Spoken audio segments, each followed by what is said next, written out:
Bismillahirrahmanirrahim. Assalamualaikum warahmatullahi wabarakatuh. Halo semuanya, kembali lagi dengan saya Sisi Soraya dalam pelajaran IPS kelas 7 bab 2, yaitu tentang interaksi sosial dan lembaga sosial. Nah, interaksi sosial adalah hubungan antara individu dengan individu, kelompok dengan kelompok, maupun hubungan antara individu dengan perorangan dalam kelompok manusia. Nah, selanjutnya yaitu proses interaksi sosial akan terjadi bila di antara pihak yang berinteraksi melakukan kontak sosial dan komunikasi, sehingga terjadinya interaksi antara perorangan atau perkelompok yang ingin mendapatkan informasi. Nah, selanjutnya ada ciri-ciri interaksi sosial. Yang pertama, jumlah pelakunya lebih dari seorang.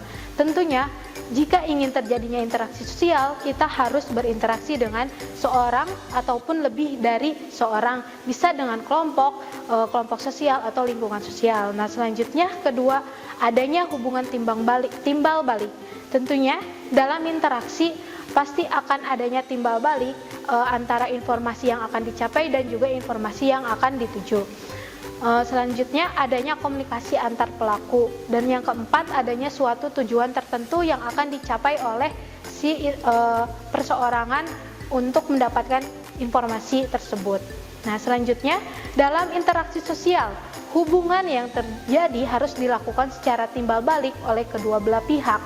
Nah, selanjutnya manusia juga melakukan interaksi sosial dalam kehidupannya untuk memenuhi berbagai kebutuhan pokok, yaitu sandang, pangan, dan papan. Ada juga kontak sosial dan komunikasi sosial merupakan syarat terjadinya interaksi sosial. Selanjutnya, proses interaksi sosial didasarkan pada beberapa faktor. Yang pertama, faktor imitasi. Nah, faktor imitasi ini merupakan proses seseorang mencontoh orang lain untuk atau kelompok. Contohnya, seorang anak perempuan bermain masak-masakan karena melihat ibunya pada saat memasak di dapur, atau bisa contoh-contoh lainnya yang bisa ditiru oleh manusia lain atau makhluk hidup yang lain. Nah, selanjutnya yaitu faktor sugesti, merupakan pengaruh yang dapat menggerakkan hati orang.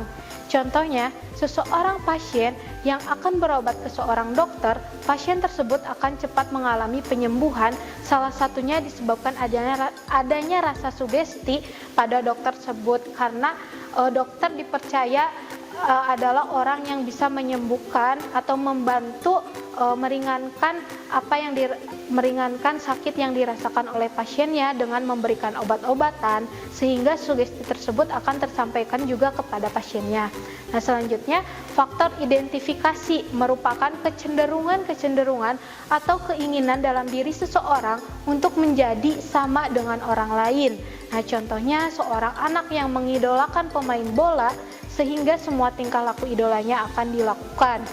Yang selanjutnya yaitu faktor simpati, merupakan kemampuan untuk merasakan dirinya seolah-olah dalam keadaan orang lain dan ikut merasakan apa yang dilakukan atau dialami atau diderita oleh orang tersebut.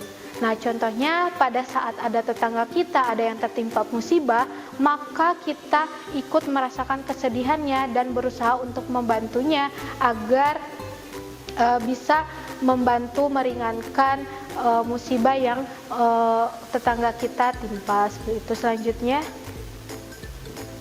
aturan yang menuntut perilaku manusia pada saat mereka berinteraksi.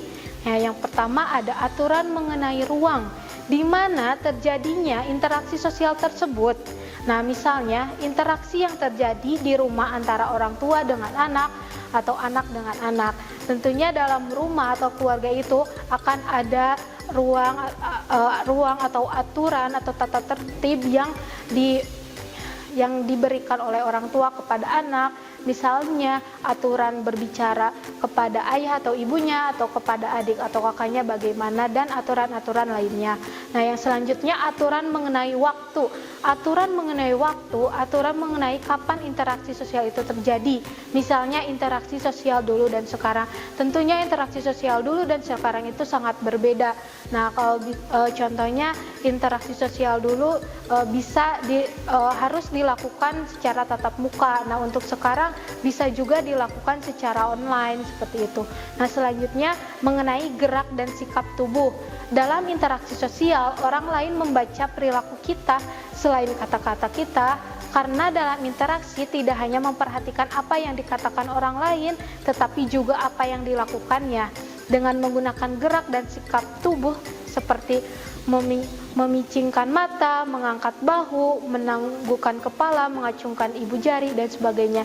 Dan itu menunjukkan bahwa dia bisa melakukan aturan gerak dan sikap tubuhnya. Nah, selanjutnya ada proses asosiatif terjadi apabila seseorang atau kelompok orang melakukan interaksi sosial yang mengarah kepada kesatuan pandangan. Nah, proses ini terdiri atas 3 bentuk, yaitu yang pertama kerjasama. Kerjasama ini sebagai suatu usaha bersama antara orang perorangan atau kelompok manusia untuk mencapai satu atau beberapa tujuan bersama. Nah, yang kedua akomodasi. Akomodasi adalah usaha-usaha manusia untuk meredakan suatu pertentangan, yaitu usaha-usaha untuk menstabilkan atau mencapai kestabilan. Nah, yang ketiga yaitu asimilasi, merupakan cara-cara bersikap dan bertingkah laku dalam menghadapi perbedaan untuk mencapai kesatuan dalam pikiran atau tindakan. Contohnya di negara Indonesia ini mempunyai bahasa, budaya, dan agama yang berbeda-beda, di mana asimilasi ini mengajarkan kita untuk bersikap dan bertingkah laku saling menghargai dan bertoleransi. Nah, selanjutnya proses diasosiatif terjadi apabila seseorang atau kelompok orang yang melakukan interaksi sosial yang mengarah pada konflik dan merenggangkan solidaritas kelompok. Nah, proses ini terjadi atas 3 bentuk juga, yaitu yang pertama, kompetisi adalah suatu proses individu atau kelompok yang bersaing untuk mencari keuntungan melalui bidang-bidang kehidupan tertentu. Nah, selanjutnya kontroversi adalah sikap mental yang tersembunyi terhadap orang lain, terhadap unsur-unsur kebudayaan suatu golongan tertentu. Yang ketiga, pertentangan atau konflik adalah suatu proses di mana individu atau kelompok berusaha untuk memenuhi tujuan dengan jalan menentang pihak lawan yang disertai dengan ancaman dan kekerasan. Nah, dari ketiga tersebut kita harus meminimalisir agar tidak terjadi perpecahan atau saling merugikan. Nah, selanjutnya setiap masyarakat mempunyai kebutuhan yang apabila dikelompokkan terhimpun menjadi lembaga-lembaga sosial. Nah, yang selanjutnya terbentuknya lembaga sosial berawal dari kebutuhan masyarakat akan keteraturan kehidupan masyarakat. Nah, dari terbentuknya lembaga sosial maka akan terjadinya aturan-aturan dalam kehidupan sosial. Nah, selanjutnya terbentuknya lembaga sosial berawal dari individu sebagai makhluk sosial tidak mampu hidup sendiri, mereka saling membutuhkan sehingga timbul aturan-aturan yang disebut dengan norma kemasyarakatan. Nah, selanjutnya Norma merupakan aturan atau kaidah yang menjadi pedoman tingkah laku agar masyarakat bisa menjalankan hidupnya dengan benar dan juga bisa saling menghargai atau saling toleransi terhadap sesama makhluk hidup lainnya. Baik, selanjutnya yaitu syarat-syarat norma dikategorikan sebagai lembaga sosial. Yang pertama, sebagian besar anggota masyarakat menerima norma tersebut agar bisa terjalin atau berjalan dengan lancar. Nah, selanjutnya norma tersebut menjiwai seluruh warga dalam sistem sosial. Dan yang terakhir, norma tersebut mempunyai sanksi yang mengikat setiap anggota masyarakat. Tentunya jika ada masyarakat yang menyalahgunakan aturan tersebut, maka maka mereka akan menerima sanksi yang sudah ditentukan oleh lembaga sosial. Selanjutnya, tingkat norma dalam masyarakat. Yang pertama, cara. Nah, cara di sini bagaimana cara masyarakat dalam menjalankan norma dalam masyarakat agar bisa hidup berdampingan dengan benar dan dengan baik juga dengan masyarakat yang lainnya. Selanjutnya yaitu kebiasaan dalam masyarakat. Nah, dalam kebiasaan ini akan disambungkan atau dikaitkan atau dihubungkan dengan norma yang ada di dalam masyarakat, dan juga ada tata kelakuan. Tata kelakuan ini juga sangat penting dalam tingkatan norma dalam masyarakat.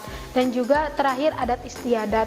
Tentunya di setiap masyarakat akan mempunyai adat istiadat yang selalu dilakukan setiap bulan atau setiap tahun, mungkin setiap setengah tahun sekali, yang akan dilakukan dan dilaksanakan oleh masyarakat, dan itu juga termasuk bisa dalam peningkatan norma dalam masyarakat. Selanjutnya yaitu ada lembaga sosial. Nah, lembaga sosial ini yaitu lembaga yang mengatur serangkaian tata cara dalam memenuhi kebutuhan manusia dalam menjalani kehidupan dengan tujuan mendapatkan keteraturan hidup. Selanjutnya, lembaga sosial secara umum. Nah, lembaga sosial secara umum ini memberikan pedoman kepada anggota-anggota masyarakat.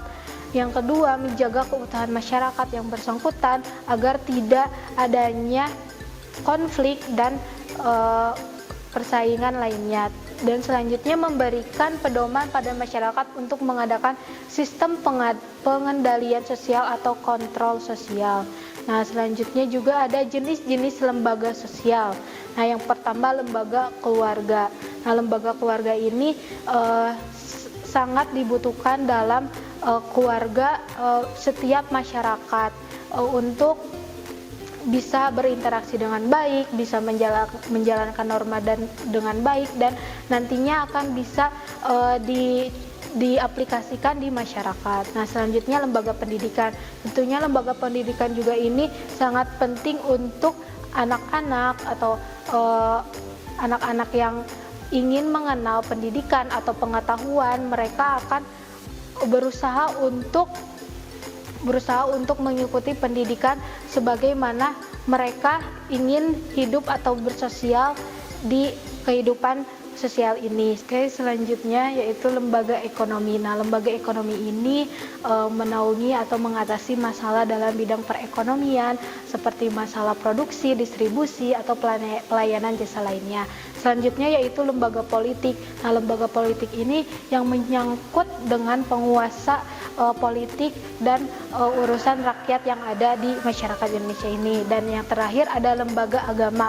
Nah, lembaga ini menaungi atau mengatasi masalah-masalah keagamaan seperti adanya aturan-aturan beragama dan juga aturan-aturan yang bisa mentoleransi setiap perbedaan agama di Indonesia ini. Sekian materi yang dapat saya sampaikan, semoga bermanfaat. Wassalamualaikum warahmatullahi wabarakatuh. Kunjungi sosial media lainnya seperti website kami di pkbmalkata.com, Facebook PKB Malkata Mananjaya, Instagram PKB Malkata Official. Dan terima kasih telah klik video ini. Jangan lupa like, comment, share, and subscribe untuk menunjukkan dukungan kamu terhadap channel ini. Enjoy the video PKB Malkata.